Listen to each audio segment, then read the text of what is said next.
Hi, my name is Lee Elliott. I would like to tell you about a new training program that we're going to be offering in the community of Grand Island. The title of this program is High Quality Conflict. As much as we would like to avoid conflict, the reality of it is we can't.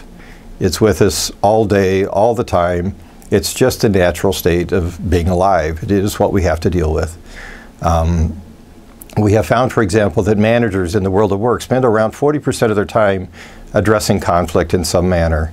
As such, the effectiveness of that manager, the performance of that manager, is going to be largely dictated by the extent to which they are skilled at having high-quality conflict.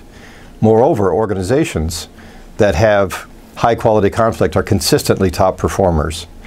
In marriage, we found that research on this is clear.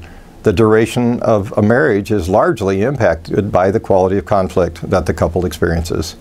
If the conflict is effective, they reach resolution in a positive, decent manner, if you would, the marriage is going to last a long time. If they don't, it may not. We've also found in the world of government, when conflict is not effective, it's extremely expensive and it is extremely destructive to our culture. The good news is we can learn about the tools of conflict. This research was started back in the 1980s and has grown quite immensely.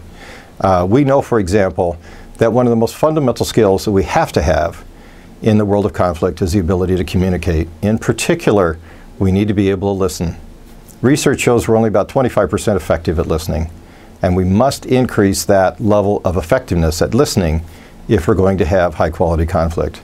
We also need to know the process of conflict. Conflict tends to flow in a particular manner, and those who understand that process, understand that flow, are better able to understand how the conflict is progressing, and in addition, they're able to determine how the conflict is doing in terms of, is it moving in the realm of high quality or is it tanking? Is it going south?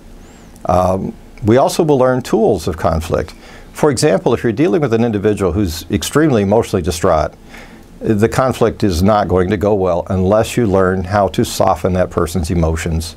If an individual cannot think clearly because they're so emotional, the conflict cannot be resolved and it will not be a high-quality conflict. You have to soften emotions, and those tools can be taught. Lastly, we need to know how to work with those folks who are very poor at conflict. Those people who say, I've made up my mind, I can't change my mind, I never change my mind, I know what I want, etc., etc. Those are the folks who really don't do well at conflict, as one example.